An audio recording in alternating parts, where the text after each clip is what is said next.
Guys, let's begin Phase 2 Part 1 Captain America the Winter Soldier. The movie is as it was, but with changes as its first Captain America movie, with difference that Hawkeye plays a role to complete the trio with Captain America and Natasha, and Phil Coulson helps Fury in the movie to disappear and plays secondary role. And at the mid-credit scene, Tony Stark and Natasha offers to help Captain America to join their superhero team, the Avengers, independent of Shield. And at the end credit, Barnes Tracker experiments on enhanced twins Pietro and Wanda. Ironman 3.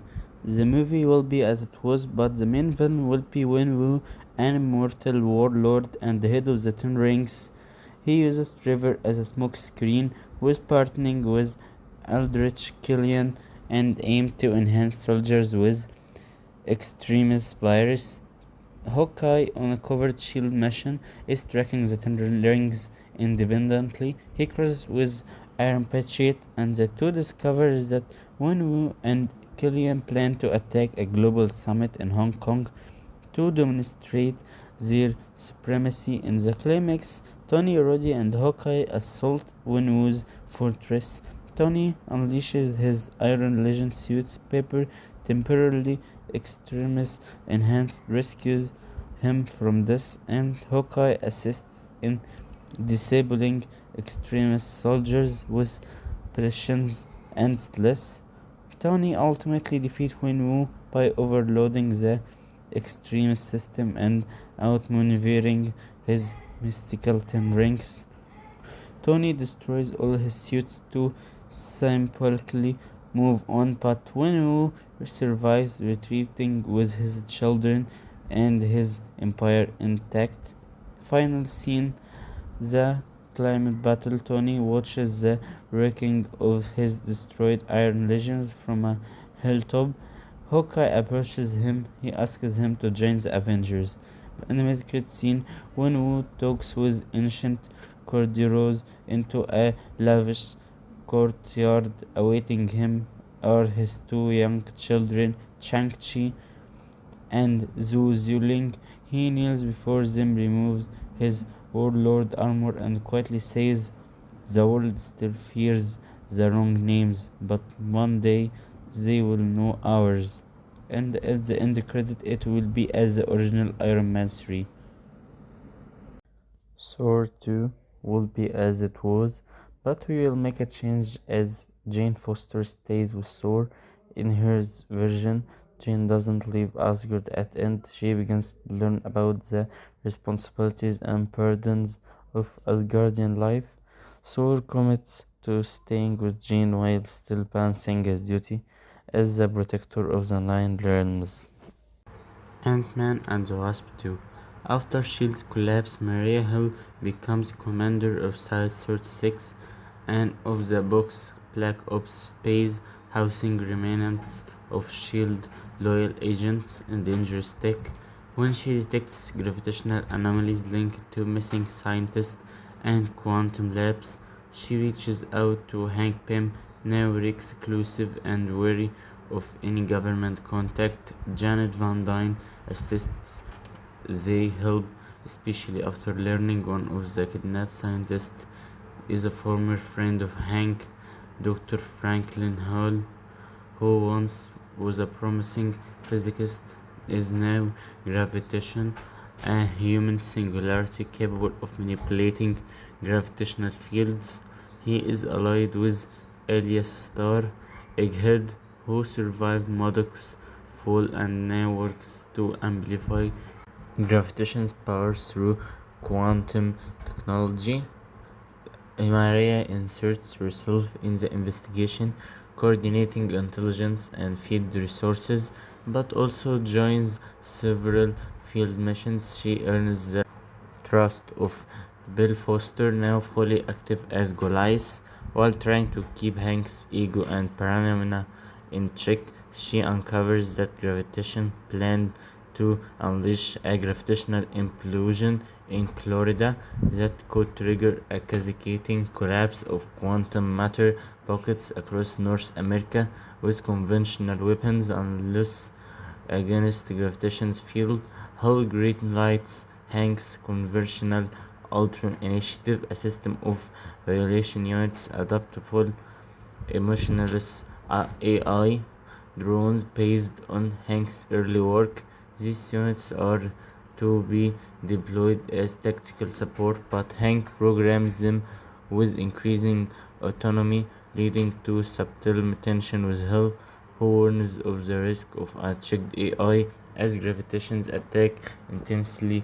Maria leads an assault team to intercept Egghead at an orbital uplink station, while Hank, Junt, and Bill assault Gravitation's mountain stronghold. In a massive showdown, Goliath battles gravitational force shifts, Wasp disables Egghead's stabilizers, and Hank activates the Ultrons to create a containment dome around the quantum breach.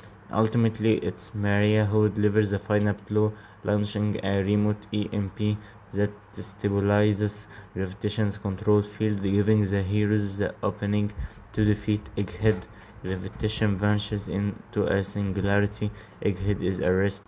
In mid-credit scene, in the ruins of the Phase 1 alternate reboots independently, Ultron voice says, if humans must be saved from destruction, they must be saved from themselves. And at the end credit scene, Fury, Hill, and Coulson stand before a helicarrier. New one, lights flickering as it powers up Fury. All shields dead. Time to fly something better. And Fantastic Four, the Negative Zone. Reed and Sue wedding, a peaceful celebratory moment in Baxter Building. Guests include Alicia Masters dating Ben, Janet Van Dyne Wasp attending as a friend of Sue, Herpy running logistics and security.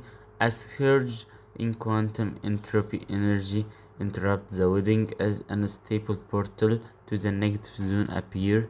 Annihilus emerges, briefly battling the team but flees back through the portal. Reed determines he is a threat to both dimensions and decides to follow him. The four travel through the portal in a custom fantastic car with remote support from Herpy and Alicia. The negative zone is hostile, alien, and ruled by Entropy Annihilus. Thanos has sent his daughters to retrieve the Power Stone believed to lay hidden in the core of the negative zone. Gamora is dully calculating and focused on winning Thanos' approval. Nebula is cruel, violent, and intensely loyal to her father. The sister ambushes the team near the Entropy Cavern. Nebula and Johnny have a brutal air battle. Gamora and Sue duel in energy fields. Reed's attempts at peace fail. Gamora makes it clear we are not here to talk. Ben nearly crashes Nebula, but she slashes his chest with her blade. Amid the fighting, Annihilus return attacking both teams. He is building a cosmic control route to harness the entropy core and eventually bring the negative zone into Earth's reality. The Fantastic Four and the sisters are forced into a standoff when Annihilus traps them inside a collapsing zone. Gamora hesitantly agreed to cooperate, seeing Annihilus as a rival to Thanos' plan. Nebula refuses. She nearly lets the four die before Gamora intervenes. Nebula, let them root. We got the stone and go home. Nebula, if we want to stop Annihilus, there won't be home to return to. Annihilus wields the cosmic control rod, wrapping the space and time. Ben and Sue disable his power matrix.